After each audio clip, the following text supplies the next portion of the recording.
Yeah, we were very interested to see Dalen Terry be the selection, and we know by all accounts that he can be a real kind of agent of chaos in terms of his defensive ability. We saw how shot out of a cannon he was. We saw that enthusiasm, and then reading his background, obviously a very competitive guy, not like a great scorer, not a guy that is a rim protector or a three-point shooter like we thought you were looking for, but clearly the type of player that you want to build around. Well, you just stole everything I wanted to say about him. So there we go. There we go. We're done. Thanks. Yeah, we're done. No, obviously his energy, his motor. Obviously he's 6'7", can play multiple positions, 7'1" wingspan, so he gets into those passing lanes and he's a good defender.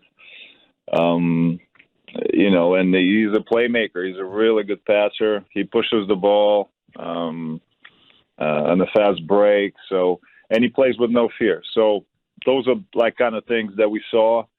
We were intrigued. Everybody's picking on his shooting. He shot 36% from a three in college. Second end of the season, he was obviously around, I think, high 40s. It's a work in progress, but I think we got a good one here. Arturas, there was a lot of conversation last week about the Bulls would have to make a determination of either drafting a player that might signal, okay, embrace the continuity that exists here, or making a deal before making and maybe packaging that pick to make a trade that would be an aggressive step toward more of a win now mentality or approach. How accurate was that portrayal of your mindset going into the draft? Well, we are winning, winning now in terms of mentality. So, but at the same time, we got a couple good young pieces, and Patrick, Ayo, and now Dalen. So I think it's a mix of things, and we're addressing our team needs through free agency, through trades, and through the draft. Basically, so we obviously not done. Free agency's coming up, so we'll see what's going to be the final product before next season. We heard Mark Eversley talk about how you're prepared to do what it takes to get Zach LaVine back. Is that a fait accompli in your mind? Is there still work to be done in that area? How quickly do you expect him to be able to return here? Well, we expressed that desire, for all past year. Also after the season that we want continuity, and we want Zach to be here for a very long time, and that hasn't changed. Do you expect Zach to go through the process and actually talk to teams who might be interested in signing him, teams with cap space that it would require to sign him? Do you think that will unfold, or will this be something as soon as you can possibly sign him, he will be motivated to reach for the pen and make it official? I do not know exactly, but June 30th is coming up. 6 p.m. Eastern time is when we are allowed to talk to free agents, and we're going to do our part. The other thing that Mark said that I think we were all kind of hanging on is Lonzo Ball. He talked about Lonzo and was asked if he'll be available for training camp, and he said, I hope so. And, it just was a little bit of a concern because obviously you guys played so well with Lonzo. You look at his career, and I think he's played in 61% of the games in which he could play. He's missed a lot of games is what I'm trying to say because of various injuries. Where are you at with him? I know you guys are you got the training staff going out to L.A. Is this something to be concerned about, or is this something that you feel will be resolved?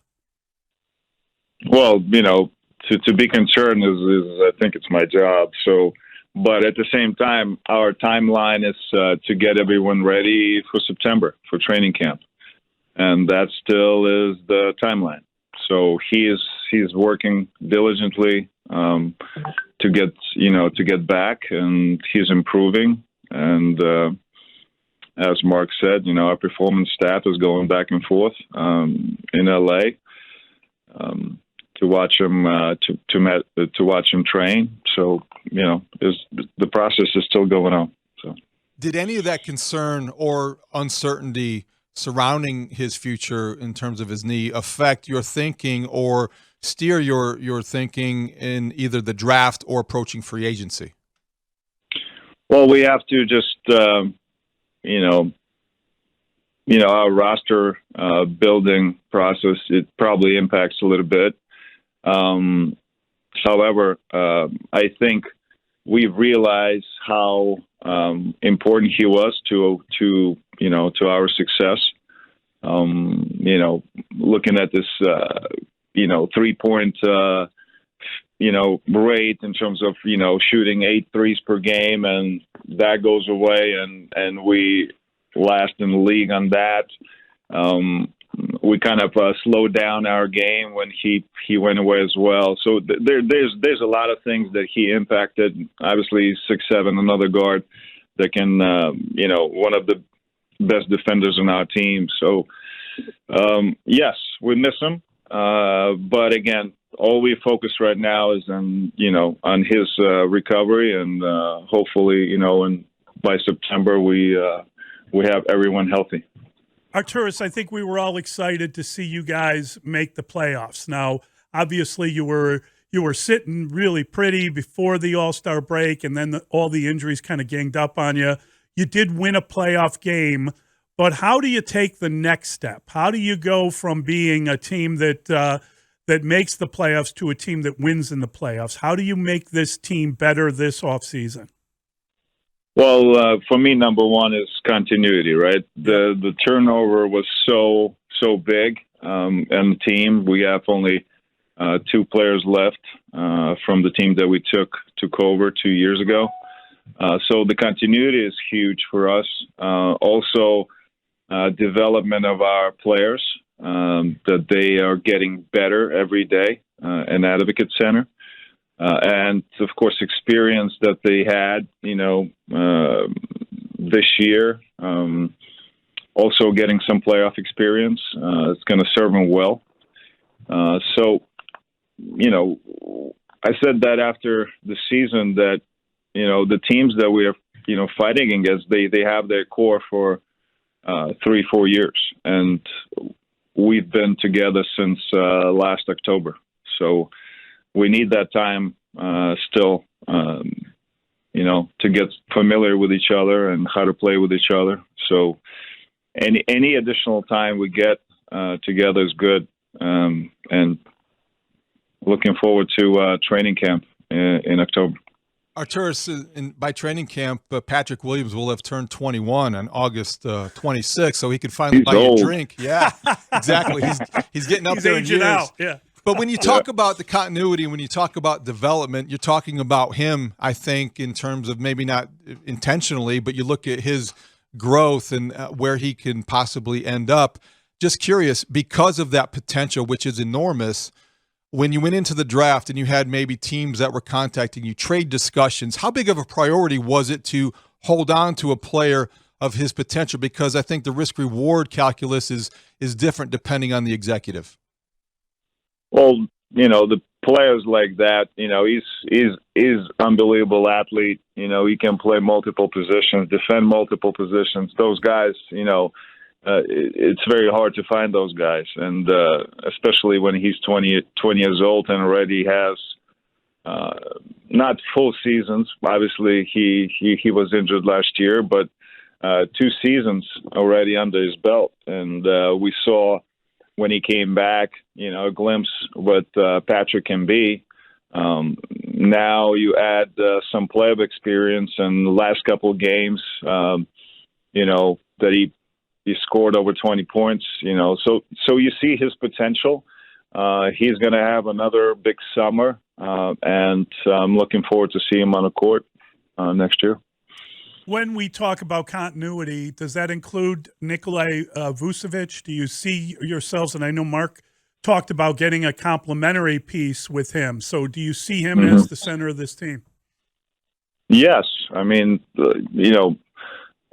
another year playing together, continuity again. I think we're going to address some things in free agency.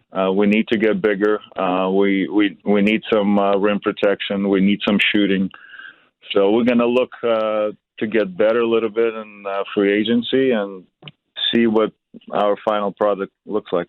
So it is possible to offer the max contract to Zach LaVine and be as aggressive in free agency as you hope to be and address those two specific needs?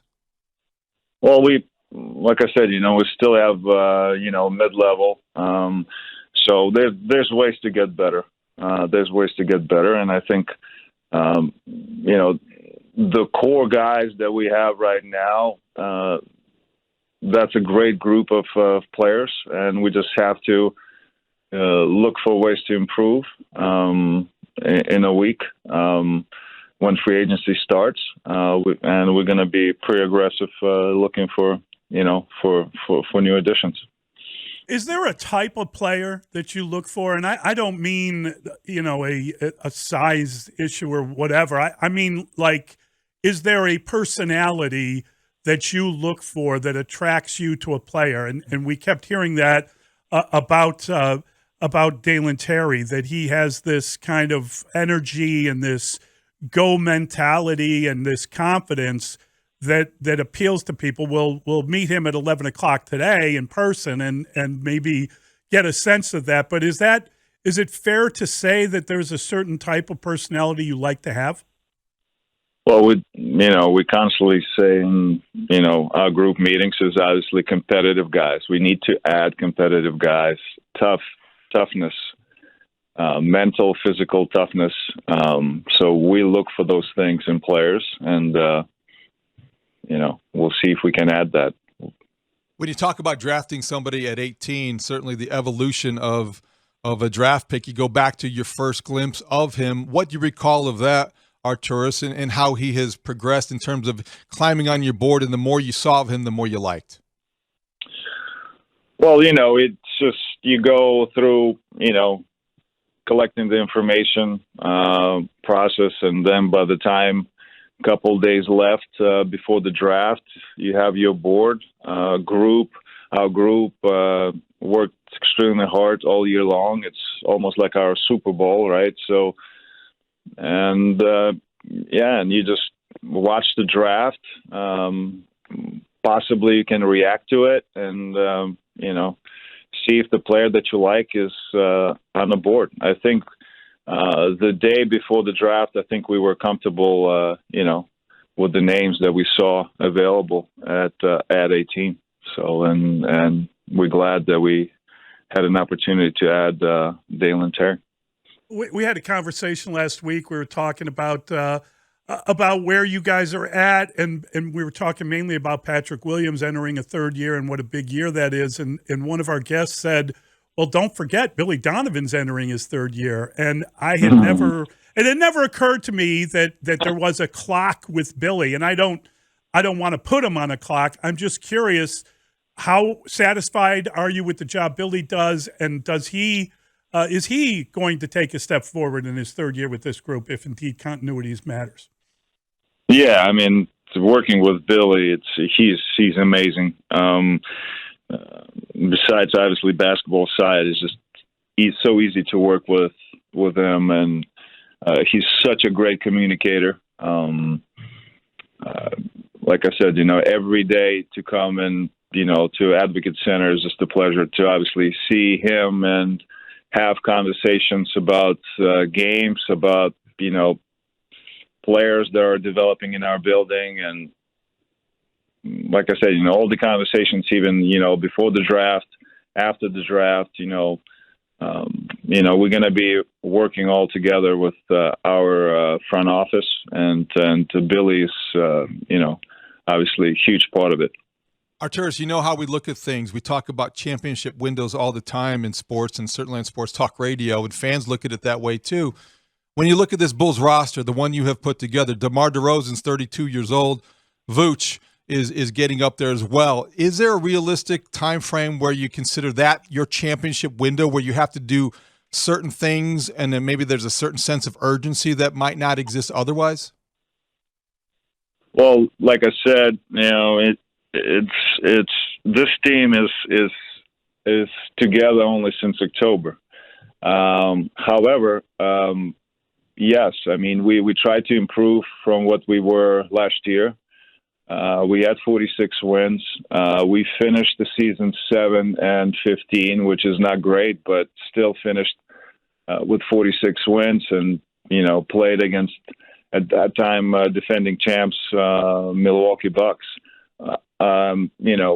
At the end of the day, we're gonna try to do better this year, and like I said, winning is a priority for us.